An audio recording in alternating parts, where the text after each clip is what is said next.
clinical professionals certainly do not tell people oh, they do. Hey everybody, welcome or welcome back. So last night I was thinking, and I had a really weird question pop into my head, which is, what if a living person could be a ghost? Now that sounds like a really stupid question, but bear with me. I was considering the logistics of what apparently makes a ghost, which is normally something along the lines of a very traumatic death. But what if death isn't the important part in that equation? What if it's just the traumatic experience part? So I want to take a walk down this thought experiment. We'll just have a bit of a chat, maybe look at some articles, things like that. I thought it could be a kind of cool, chill video, and we just theorize. Don't need to prove anything. It's probably nothing to prove because we don't have the science for it anyway. But let's theorize. Grab your drink. I've got strawberry lemonade tea that I haven't opened yet. I'm getting there. And let's take a walk. Okay, so in therapy, I'm not going to go into details, don't worry. But in therapy, I've been really digging deep and I've been thinking about a lot of things. And while I was thinking, I remembered the amount of activity my old house used to have and how there's still a few things here, kinda, but one, it's a new build, and two, it has calmed down a lot semi-recently. And now that doesn't, maybe it's just going through a lull, maybe it'll pick back up. I'm kind of on the mind that there is kind of activity everywhere, wherever humans are. I feel like if there is this paranormal phenomenon, it is linked to humans and how we exist and interact with the energy around us. Not to get like spiritual on you or anything, it's just that would make sense. Like, we're expelling energy all the time, but energy can't be destroyed. It's got to go somewhere, do something. Do I believe it's dead people? Probably not, but I don't know. Maybe. We'll see. Or maybe we won't. Not in our lifetime anyway. But back to the point. And I get this theory, because this is what FNAF is based on. I'm not going to be talking about FNAF the whole time, I promise. But this is what FNAF is built on. The concept that agony... So there's two main concepts. I got to explain a little bit for you to understand if you don't know what the hell I'm talking about. So FNAF is built on two concepts. You got remnant, which is like haunted spirit juice. I don't know. It's like molten metal. It's the spirits get attached to the metal, and then the metal gets melted down, and then you can infuse it with other metal and then get other haunted metal, essentially. And then you have agony, which is the emotion of the incident. And they're both sentient, they're both haunted, I guess, but they're both very different things. So remnant tends to be good, or not necessarily good, but more benign in its reasoning, and then agony is agony. It is hate-filled, it is vengeful, it is rage, it is dangerous. So I'm going down this line of thinking a lot because of FNAF, and I was thinking about how it mirrors how energy works in our own world, which would make sense because you need to get your fictional ideas from somewhere.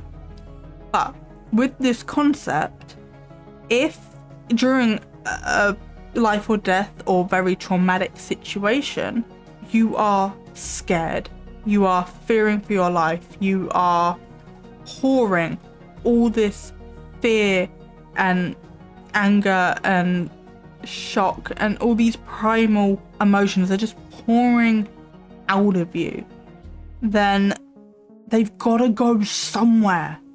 It's got to go somewhere. And I also got thinking about this because as animals and children, I was talking to my psychologist about it, as animals and children, not that we're ever animals, I worded that poorly, but you know what I mean. We can sense our environment. We are very good at sensing the energy in the air, the emotion in the air, feeling other people's emotions, knowing what's going on. And then as we get older, that's very much something that's stamped out of us in the Western world, at least. And we lose that ability. And my psychologist, and any good psychologist to be honest, has to spend the time relearning how to do that. And my psychologist, because I dissociate to a high degree around my trauma, which makes sense, most people do. When I'm unpicking my trauma and doing things like MDMR, she'll ask me what I'm feeling or thinking, and I'll be like, I don't know. I feel numb. I feel hollow. My body feels braced, like I'm like trying to defend myself, but I don't feel anything. And she never says anything during the EMDR session, but afterwards when we're debriefing, she'll be like, when you said that, I was feeling really scared, like I wanted to get out and leave the room, and that wasn't mine. So I'm in those moments where I don't feel it because I'm so dissociated and in fight and flight or whatever, or remembering being in fight and flight, I'm projecting my emotions out of me. So they still exist, they're just not with me. And when you really get into this on a psychological level, it's fascinating. Because in those intense moments, you have to dissociate to survive. You dissociate and you go into fight, flight, freeze, fawn, or potentially flop. You don't get a choice in what you do. But going into those very primal parts of your brain to survive a very bad, very dangerous situation is exactly what happens. And in those moments, you don't need to be processing your emotions on fucking 100. That's not helpful. That's not going to help you survive. So everything gets benched. Even your digestion gets benched. Everything gets benched. Anything not essential to surviving in that exact moment, offline, does not exist. And then you'll go through that moment, and then once you've started calming down and regulating after the fact, all your other systems come back online and you can start trying to process and whatever else. But during that moment, these emotions, all this stuff that's been dissociated and benched, has to go somewhere. And I'm probably repeating myself to hell, but I'm trying to make sure that it's understandable for someone that hasn't done the extensive therapy or research I've done. So we know that you've dissociated. We know that you've poured your emotions out into the environment. We know that energy cannot be destroyed. We know that everything, including emotion, is made up of energy. What happens to this energy? I don't know. But the theory that it could become a haunting is fascinating to me. So let's look at some articles and have a chat. Okay, so there's, as far as I could research, there are 3 leading theories. One of them is stone tape theory. The other one is crisis apparitions. And the other one was haunted people syndrome. Now, I did find a couple of medical studies on haunted people syndrome, but they sucked.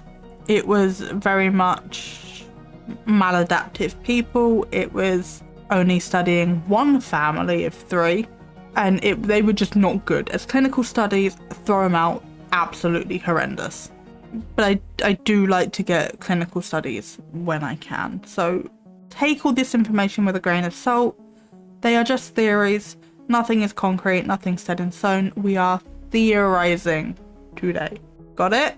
I feel like I have to keep repeating that because angry people in my comments like to assume I'm speaking from fact, even though nobody knows anything other than whatever is happening has to follow the rules of the universe, and most of the time what people are claiming do not follow the rules of the universe. And I also say that like I've had a swarm of hate comments that I haven't, but preemptively we are theorizing. So I don't particularly want to read all of this. I probably should have summarized these last night, but I was up to 3 o'clock in the morning writing 3 different scripts for videos that I've been putting off for weeks. Well, that's my own fault. But these 2 are by the Association for the Scientific Study of Anomalous. I'm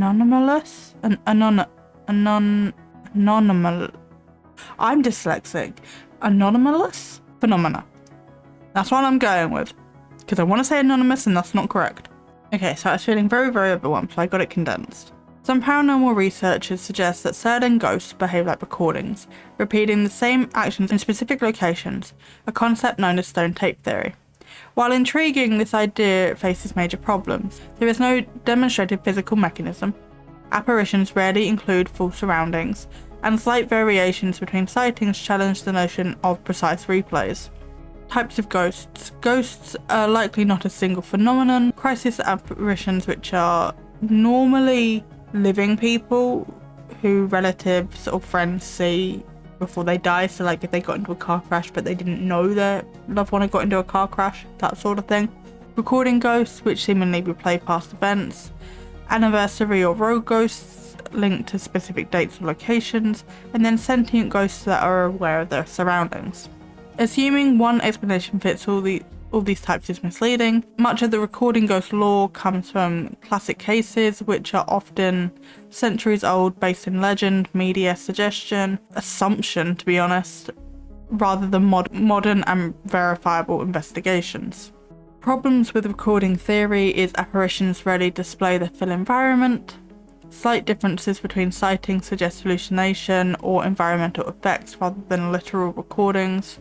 Ghosts following old room layouts or wearing period clothing may reflect expectation or cultural depictions, not evidence of a recording. Alternative explanations.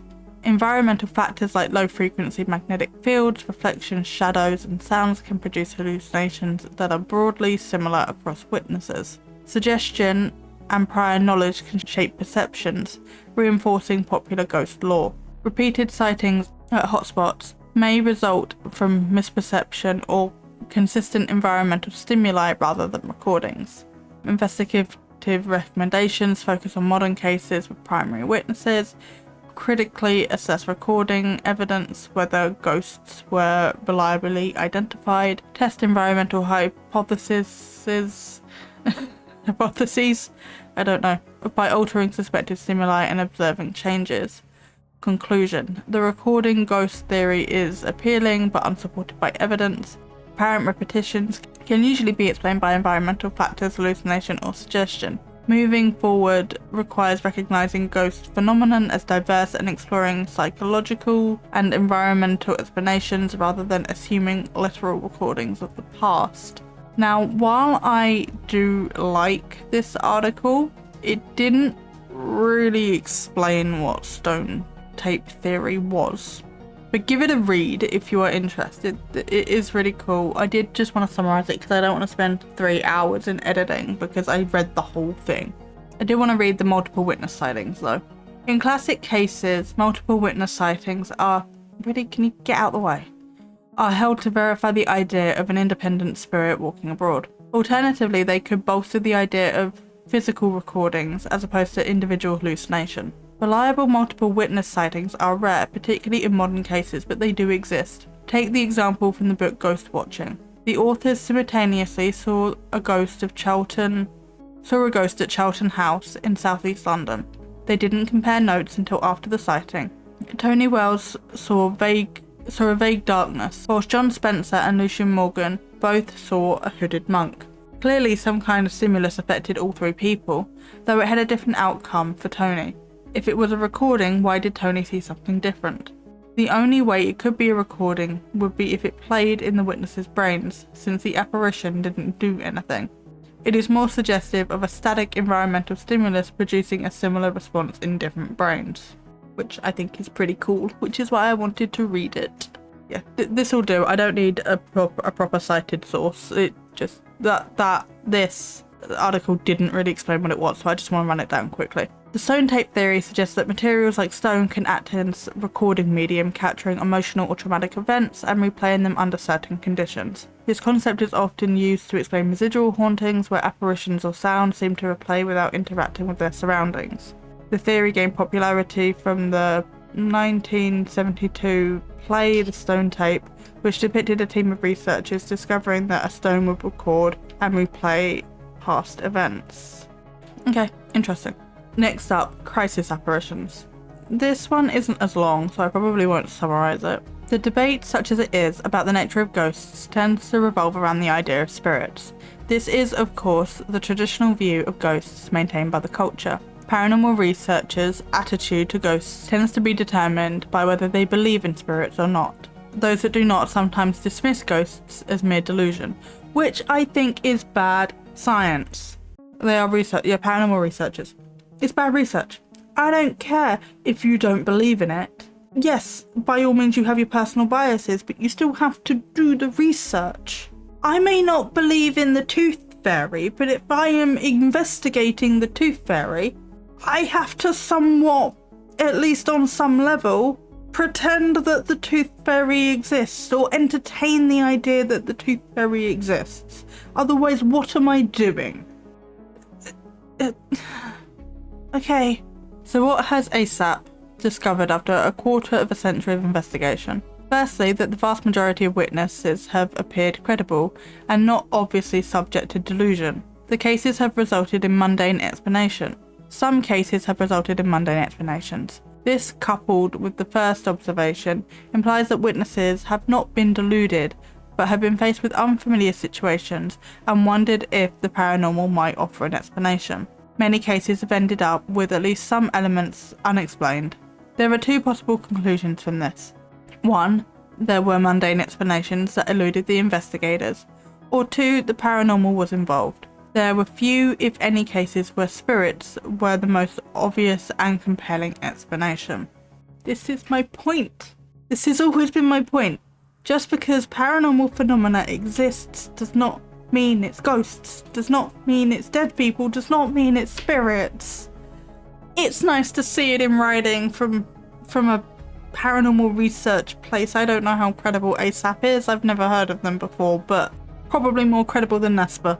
In recent years, a third possible explanation has come to our notice. It might be that hauntings are a completely real experience, though neither spirits nor anything mundane. Some hauntings might, for instance, be magnetically stimulated hallucinations, a newly discovered phenomena, or they could be caused by other environmental factors such as infrasound. Some preliminary research suggests that these possibilities should be taken seriously. Indeed, there may be other possibilities that no one has yet thought of. New thinking can pay dividends in paranormal research. We've already gone over the types of ghosts. Okay, again, if you want to read this, links will be in the description, but I'm just going to skip down to crisis apparition. No type of ghost shows up the danger... What? No type of ghost shows up the danger of classifying them as one phenomenon, as much as the crisis apparition. Instead of being stuck to a single place, crisis apparitions occur to particular people. Both the witness and time is crucial while the place is immaterial. A crisis apparition is usually someone known to the witness, unlike other hauntings. They appear at a time of crisis in the life of the person appearing, e.g. a life-threatening incident, or at the time of death itself. Given the striking difference between crisis apparitions and more general hauntings, is there a reason to think that the two have to be the same explanation? The only real link is that they are both ghosts. However, the concept of a ghost is an artificial one. Just because we humans call all apparitions ghosts, it does not follow that they are all the same. It is only the idea that all ghosts are spirits, which is a cultural rather than scientific or philosophical idea, that makes us link crisis apparitions to other types of hauntings. Once you put that idea aside, if only for the sake of argument, it is clear that there may be a completely different mechanism behind crisis apparitions. Maybe coincidence, perhaps even telepathy. Strangely, in its quarter of a century of investigating, ASAP has come across few, if any, cases of crisis apparitions. And yet, there are many in the literature from earlier times. Are crisis apparitions really dying out? Or is their prevalence just been exaggerated in literature? If anybody has experienced a crisis apparition, we'd love to hear from you. Okay, and then the third option is haunted person syndrome, which I really, as I said earlier, I really struggled to find good research or even an explanation on it, to be honest. I spent quite a few hours trying to find something for this specific one. So the brief overview is haunted people syndrome is one of the primary theories built into our research.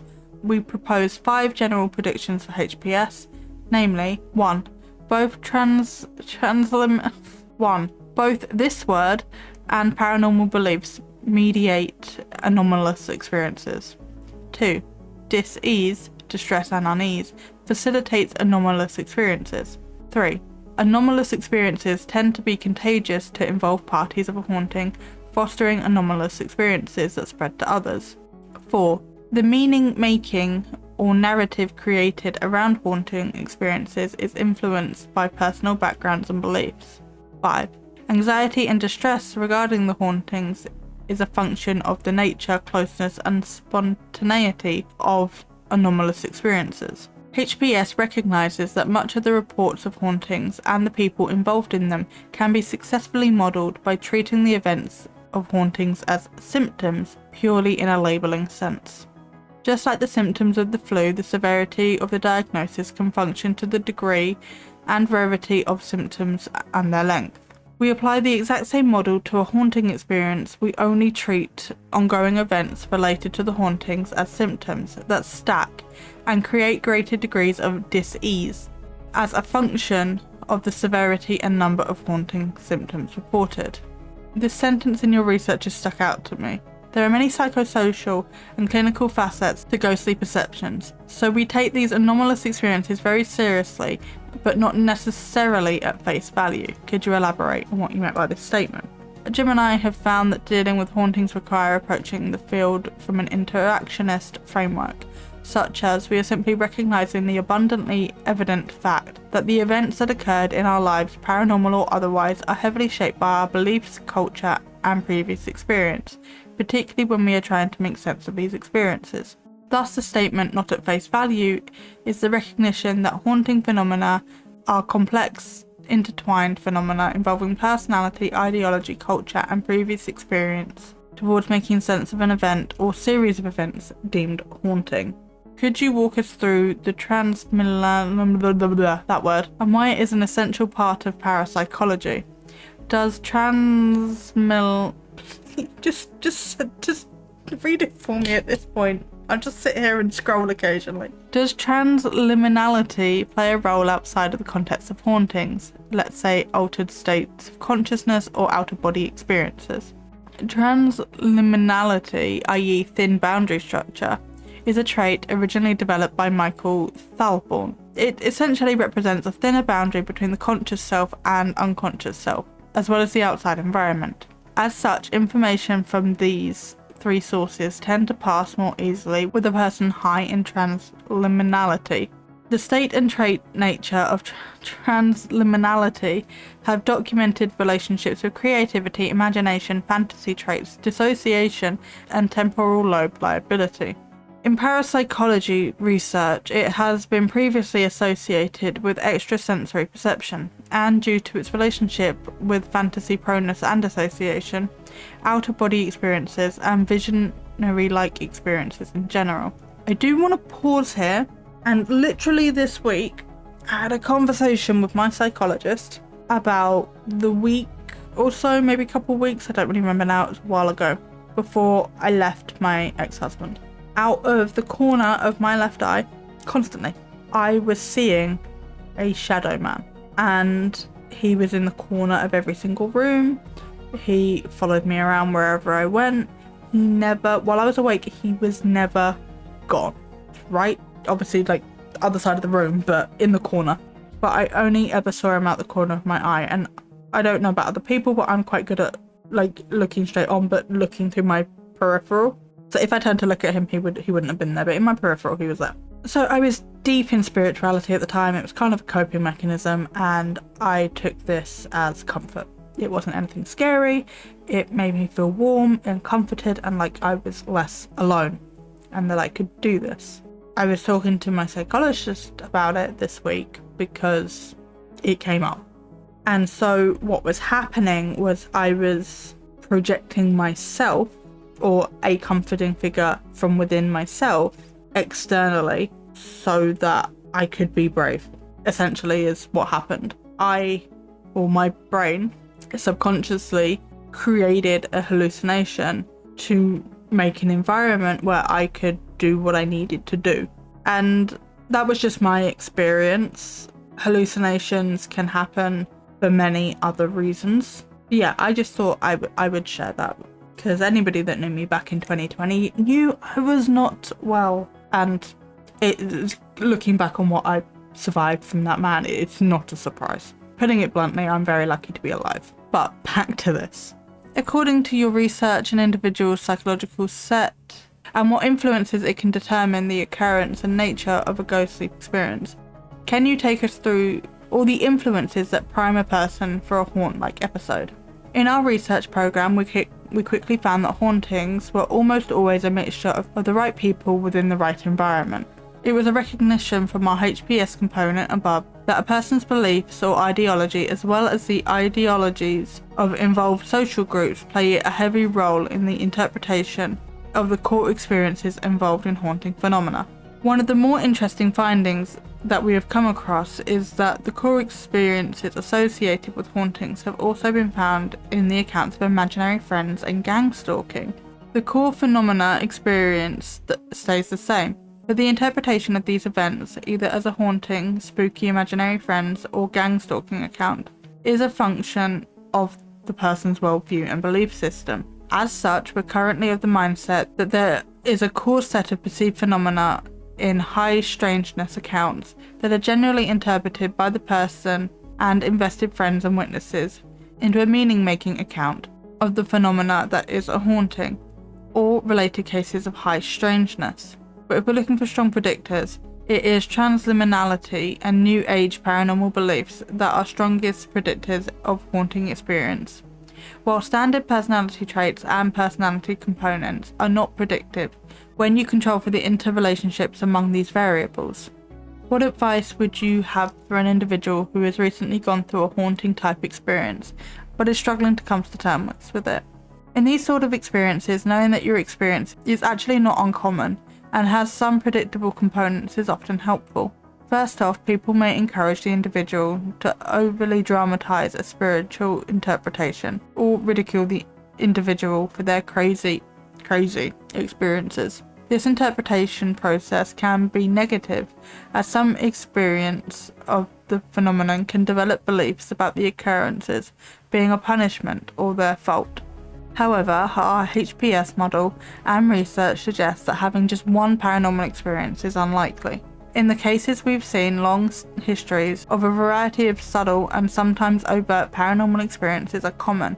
Further, the phenomena experienced tends to be both subjective, internal to the person, e.g. sense presences or somatic touches or marks, and objective, external to the person, e.g. moving objects or apparitions caught by technology. Obviously, this is the most controversial characteristic of HPS, but we would note that our model remains predictive regardless of the reader's personal experience for mainstream or paranormal explanations. In other words, proving the paranormality of an object moving due to psychokinesis is a separate debate and process from our HPS model. If there is one thing you could change about people's perception of ghostly episodes, or if there was one thing you would want everyone to know about the same, what would it be? Ghostly episodes, shamanic experiences, and general high strangeness have been well documented throughout history, and over 100 years of modern empirical technology show that they are not going away despite changes to our society's zeitgeist. I don't even know what this word means. The defining spirit or mood of a particular period in history as shown by the ideas and beliefs of the time. Okay, cool. Such as these experiences are common and people who experience them should have them treated seriously. As the HPS model suggests, the liminal nature of these experiences can be shocking and sometimes anxiety-provoking to the individual. Such as denial of these people's experiences is not beneficial to their well-being. Clinical professionals certainly do not tell people with Clinical professionals certainly do not tell people with anxiety or depression that their experiences are not real or valid. They do. Good professionals do not, but professionals do, unfortunately. If your professional does that to you, get a new professional. At the very least, HPS is a valid cross-cultural, commonly experienced phenomenon and should be treated as such. And then they go on to future research, things like that. So we looked at a couple of research things, but I did find it really interesting with that last one, where basically parapsychology, which is a really interesting area, is basically saying it happens, We don't know why it happens. We don't know exactly what is happening, but something is happening. And I find that really cool. And it's why I talk about the things that I talk about. So I don't know if, I really don't know if going through a really traumatic experience in one area could then mean that part of you is left behind and then haunted said area. I think it's cool.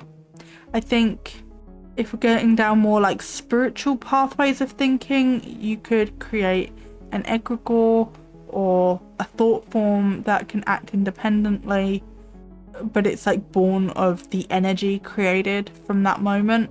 I don't know what I do and don't think about that really. As I said, I'm a theorist. I'm open to all ideas, all theories, as long as they seem plausible. And YouTube ghosts do not seem plausible. Yeah, I just wanted to take a walk really. Let me know what you think down in the comments. Also, if you've had any paranormal experiences that you want to share, throw them down there as well. Hello, Kari. Are you coming to say bye? Oh my god, you're too far away. Hello. Are you coming to say bye? Okay. You've come for a cuddle, but we're saying goodbye now, okay? We'll go. Kiss. Rejected. But yes, let me know what you thought down in the comments below, and if you have any paranormal experiences you'd like to share, by all means. If you like... Okay, I'm being abandoned. If you like these sort of paranormal videos, then stick around because there'll be loads more, but also go check out the other videos on my channel. I take requests, so if you have anything you want me to look at specifically, I'll go have a look. We do some Wheel of Misfortune, which is where we spin a wheel, fake channels, and then we go watch 20 minutes of the content and just have a laugh, really. And I do other sort of more conversational videos like this, where we just have a look at some research and have a chat. But if you like your spooky a bit more fictional, then I also do FNAF theories, as you could tell by the beginning of this video. And I also do Sims builds as well. And if you're into Sims and you're one of my simmers, then we are hosting collabs for the foreseeable future. And if you would be interested in taking part of any of those, we are rebuilding all the worlds until we run out, and there's like 32, so we're going to be here for a while. Go check out the Discord link down below and can get involved. We'd love to have you. Are you coming to say hi as well? Oh, both kitties in one video. We are blessed. Are you going to say bye-bye? Because Curry abandoned us. Are you going to say bye? No, you're going to abandon me as well. Cool. Okay. Hi. Oh, you're staying. You just wanted to be on the desk. Okay, that's fine. So if any of that sounds interesting to you, don't forget to subscribe and make sure that your notifications are turned on so you never miss an upload, because apparently YouTube is not telling people that I'm uploading my videos, which is fantastic. So yes, make sure that you're subscribed and your notifications are turned on. We upload on a Tuesday and a Saturday. And also, if you liked this video, then give it a like, throw a comment, just put your favourite emoji in the comments. But with that, I have rabbited at you enough. I'm going to leave you to get back to the rest of your day now. I hope it's a good one, and I will see you next time. Bye!